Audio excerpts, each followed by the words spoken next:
O ar daquela noite não deveria ter aquele cheiro. É o dia 2 de setembro de 1666 e você mal consegue dormir em sua pequena residência de madeira na Pudding Lane. O calor do verão londrino tem sido implacável, transformando as vigas de carvalho e as paredes cobertas de piche em uma armadilha pronta para o estopim. Se você está curtindo essa imersão no passado e quer continuar explorando os maiores mistérios da história, considere se inscrever no canal, pois cada detalhe aqui é uma peça de um quebra-cabeça que vamos montar juntos. Você se vira na cama, tentando ignorar a secura na garganta.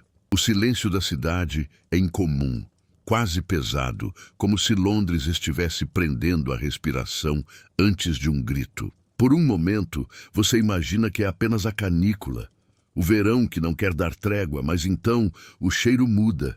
Não é o odor habitual de esgoto, madeira podre ou o rio Tâmisa carregado de detritos. É algo acre, penetrante, algo que arranha a parte de trás da sua língua. Você se levanta, os pés descalços tocando o piso frio de tábuas irregulares, e caminha até a pequena janela de vidro fosco. O que você vê no horizonte faz seu coração saltar uma batida. Não é a escuridão absoluta que deveria envolver a cidade após a meia-noite. Há um brilho, uma tonalidade alaranjada, quase artificial, pulsando contra a base do céu noturno. É um reflexo que não deveria estar ali. Você franze a testa, tentando processar a visão, enquanto o som começa a mudar. Não são os gritos habituais de bêbados nas tabernas ou o ranger das carroças de carga. É um estalo rítmico, seco, como se algo estivesse sendo mastigado por dentes invisíveis e gigantescos. Você abre a janela e o ar que entra é diferente. Ele é denso, carregado de partículas minúsculas que flutuam como pequenas estrelas negras, cinzas. Você limpa o rosto, sentindo a fuligem grudar na pele úmida pelo suor. Onde isso começou?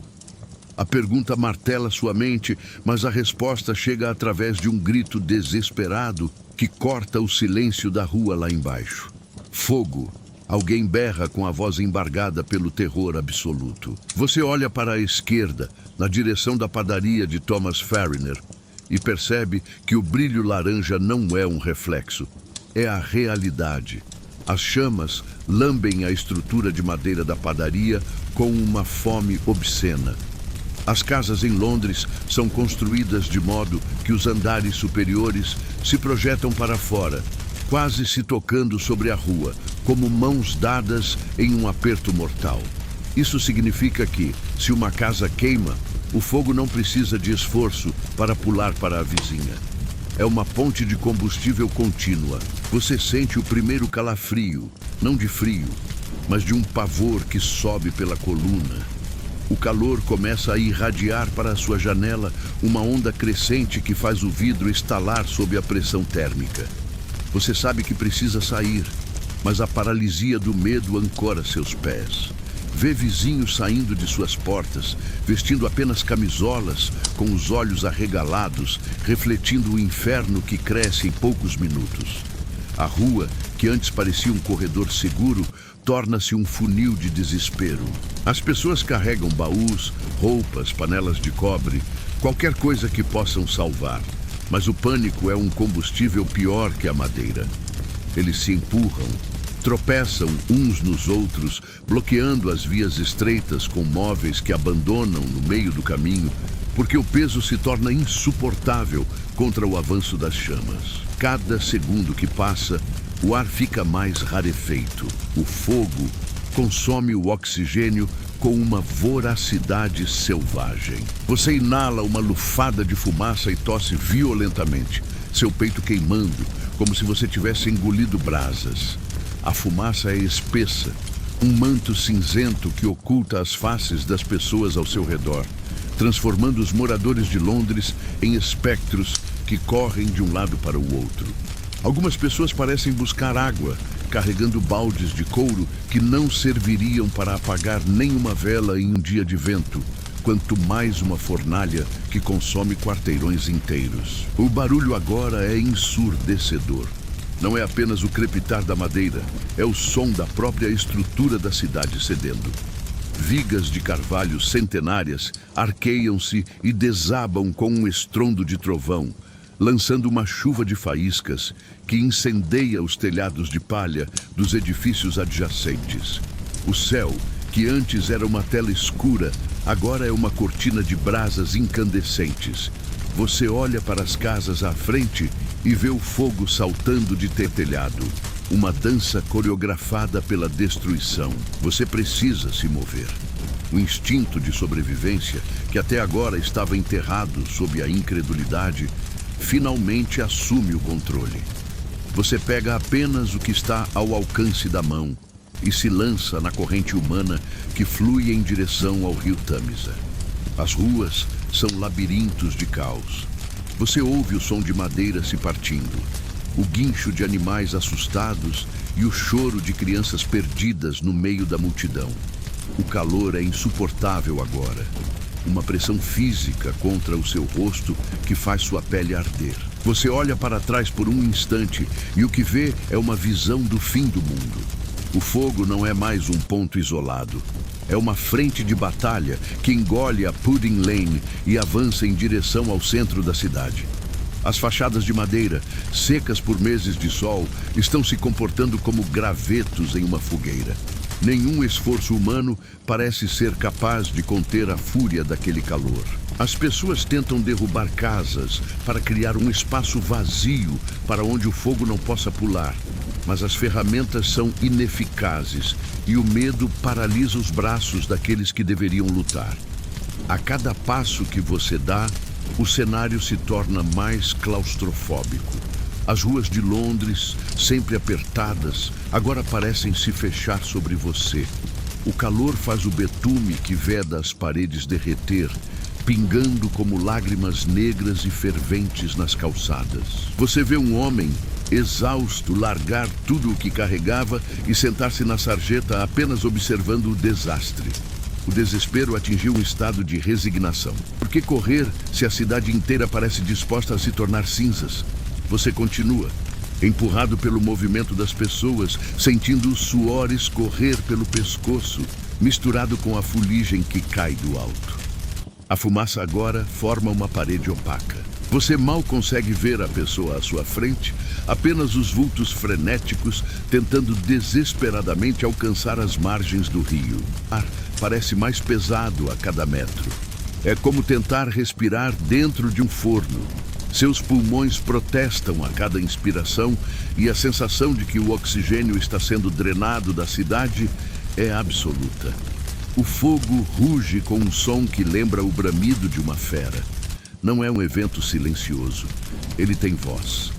É um rugido baixo, constante, que vibra no chão sob seus pés. Você passa por uma loja de suprimentos, onde as mercadorias, tecidos e óleos começam a entrar em combustão espontânea.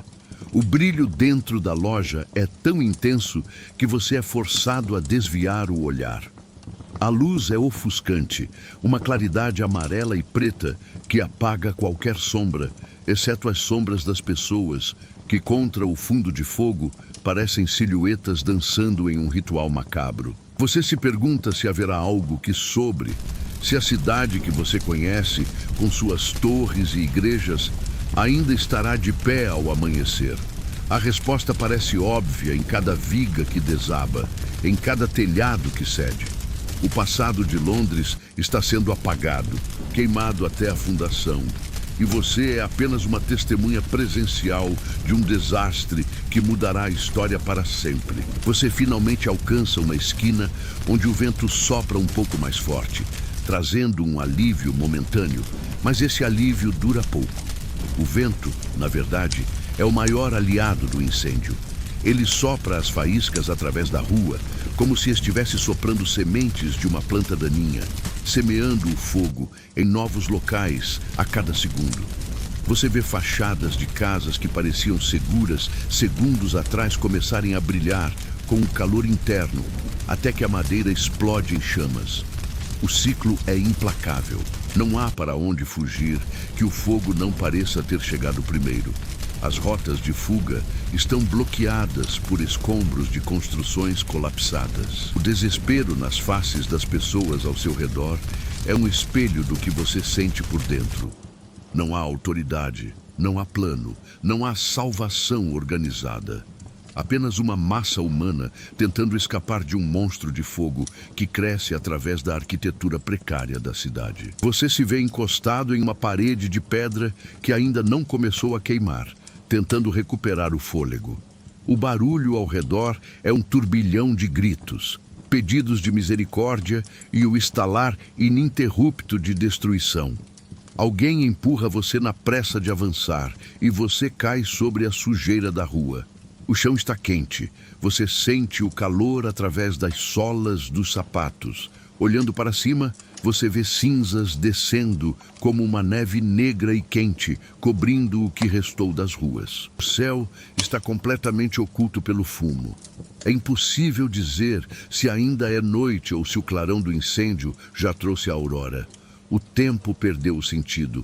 A única métrica de existência agora é o calor, a fumaça e a necessidade visceral de continuar se movendo, de não ser alcançado pelo calor insuportável que devora tudo o que toca.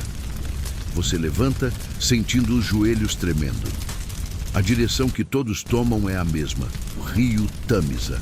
O rio é a única esperança de refúgio, mas as margens estão apinhadas. Você imagina a cena, milhares de pessoas amontoadas, tentando colocar seus pertences em barcos, brigando por um lugar, enquanto o calor dos prédios próximos faz a água do rio parecer ferver. O pânico é total. Você vê uma mulher segurando um berço, desesperada, tentando abrir caminho entre os homens que mal se importam com quem está ao lado. A solidariedade humana parece ter sido incinerada junto com a madeira. O que resta é o instinto puro, frio e implacável de sobreviver. Você caminha, ou melhor, arrasta-se pelo caminho, sentindo que a cada metro o ar fica mais irrespirável. A fumaça é tão densa que seus olhos lacrimejam constantemente, ardendo como se você tivesse jogado sal neles. Você não consegue ver a 100 metros de distância. Apenas a luz alaranjada, pulsante, que envolve tudo. A sensação de inevitabilidade começa a pesar mais do que o medo. Você sente que, não importa o quanto corra, o incêndio é mais rápido. Ele não se cansa, ele não precisa de descanso, ele não tem medo. Ele apenas consome. As casas de madeira, uma ao lado da outra, são como peças de dominó dispostas em um círculo. E Londres é esse círculo. Você percebe que o erro de construir tudo tão próximo, com materiais tão frágeis, está cobrando o preço mais alto possível. O fogo é apenas a consequência, o desfecho lógico de anos de negligência e de uma cidade que cresceu demais, sem espaço e sem estrutura. Você olha para uma igreja próxima, cujas janelas de vidro colorido começam a estourar devido à pressão do calor externo, e sente uma pontada de tristeza. A história daquela paróquia, os registros, as memórias, tudo vai virar cinza antes que o sol atinja o zênite. Você continua se movendo, mas seus pulmões estão pesados como chumbo. A cada respiração, você sente o gosto de carvão. Você vê edifícios desmoronando em câmaras de fogo puras, onde nem mesmo a pedra parece resistir por muito tempo. Onde você estiver agora, o calor é o único mestre. Se você mudar de direção, encontrará mais casas em chamas. Se você parar, o fogo o alcançará. Não há um ponto seguro. O centro de Londres é uma fornalha viva. Você percebe que não é um espectador. Você está no centro da tragédia. E cada movimento seu é uma decisão entre a asfixia ou a queimadura.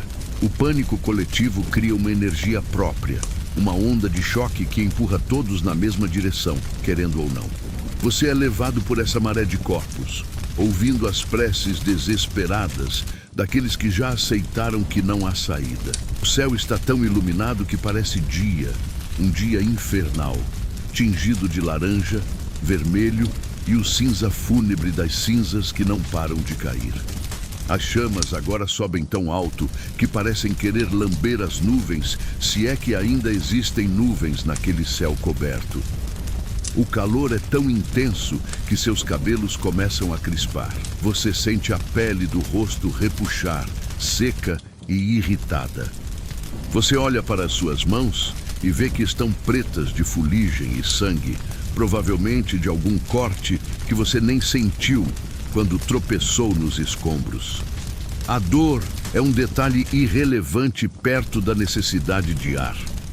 Você vê pessoas que pararam, exaustas, e que agora estão sentadas enquanto o fogo se aproxima, como se a mente tivesse simplesmente desligado para evitar o impacto da realidade. Você quer gritar com elas, dizer para levantarem, mas sua voz não sai, sua garganta está fechada pela fuligem e pelo medo. A inércia é o último estágio de quem perdeu a esperança. O barulho é o que mais te marca. Não é um som natural. É um som de destruição industrial, de algo sendo aniquilado sistematicamente. O fogo encontrou os depósitos de óleo e aguardente nos armazéns perto do rio, e agora a intensidade aumentou de forma grotesca. Explosões abafadas, o som de barris estourando, o brilho azulado de vapores químicos misturando-se ao laranja das chamas. Você está cercado. Não há mais caminho de volta para sua casa. A Pudding Lane provavelmente já é apenas um amontoado de brasas. Você sente que a cidade inteira é um organismo vivo morrendo em chamas. O ar que você respira é tóxico, quente e carregado da morte de 1000 pequenas peças de madeira. Você fecha os olhos por um segundo, tentando lembrar como era o ar frio antes da meia-noite. Mas essa lembrança parece pertencer a uma vida passada, a alguém que não é mais você. Você alcança um ponto onde a rua é um beco sem saída. À sua frente, uma parede de chamas bloqueia o caminho como uma muralha impenetrável. Atrás de você, o movimento da multidão continua, mas eles também param ao ver o bloqueio. Não há saída. É nesse momento que o pânico se transforma em silêncio. Um silêncio que, por um breve instante, é mais assustador que o grito. Todos olham para a mesma direção, para o mesmo destino. O fogo encontrou o caminho para as casas que formam o bloqueio, e você pode sentir o calor soprando em suas costas, vindo de trás de onde você veio. O cerco está completo. Você está preso em uma armadilha, uma ilha curta de espaço entre duas frentes de fogo que se aproximam. O calor é tão forte que você sente que suas roupas poderiam entrar em combustão apenas pelo ar ao redor. Você olha para cima e vê o céu, ou o que resta dele. As cinzas em um ritmo constante, como uma neve negra que cobre tudo e todos, enterrando Londres antes mesmo que ela termine de queimar. Você percebe que não há como vencer essa noite. O fogo é, neste momento, a única lei, o único governante desta cidade. Você se volta para a parede à sua frente, tentando encontrar uma fresta, uma brecha, mas o calor é insuportável. Seus pulmões clamam por oxigênio. Você se senta no chão, sentindo o calor do solo irradiar através da sola dos pés. À sua volta, o caos humano deu lugar a uma entrega silenciosa. Ninguém mais corre, ninguém mais grita. O fogo está perto demais. As labaredas dobram a esquina, iluminando os rostos das pessoas com uma clareza impiedosa. Você vê o reflexo do inferno nos olhos de quem está ao seu lado. É o fim de uma era, o fim de uma cidade, o momento em que a história é reescrita pelo calor das chamas. A intensidade do calor é tanta que você sente sua visão embaçar, não pela fumaça, mas pela própria temperatura. As cores se distorcem. O laranja torna-se branco, o preto torna-se cinza. Você se pergunta se, quando amanhã chegar, alguém encontrará qualquer sinal de que você esteve aqui. Você é apenas mais um ponto na história dessa tragédia, uma sombra entre as brasas. A fumaça agora é uma névoa que preenche cada espaço entre os seus pulmões. Você inspira uma última vez, sentindo o calor queimar sua garganta e fecha os olhos. O som das vigas desabando é a última coisa que você processa. Um trovão que sela o seu destino e o destino de uma cidade condenada. O fogo de Londres não é apenas um evento histórico. É um voraz comedor de mundos. E esta noite, o mundo que ele escolheu é o seu. Se esta imersão conseguiu te transportar para o coração do perigo e te fez sentir o peso de estar exatamente onde a história aconteceu, não deixe de conferir os outros vídeos do canal. Temos relatos de sobrevivência que vão te deixar sem fôlego tanto quanto esta noite em Londres. Afinal, a história não é apenas sobre datas e nomes, é sobre pessoas reais nos momentos mais extremos. Inscreva-se, ative as notificações e continue vivendo a história em primeira mão conosco, porque o próximo desastre, a próxima batalha ou a próxima grande revelação já está sendo preparada e você certamente não vai querer ficar de fora. O fogo de 1666 transformou a arquitetura, as leis e a própria alma de uma nação, deixando para trás apenas cinzas e um legado de reconstrução que ainda hoje, séculos depois, podemos ver nas pedras de Londres. Você sobreviveu à noite, mas carregará para sempre o calor daquela fumaça em suas lembranças. A história não termina aqui, ela apenas espera o próximo capítulo.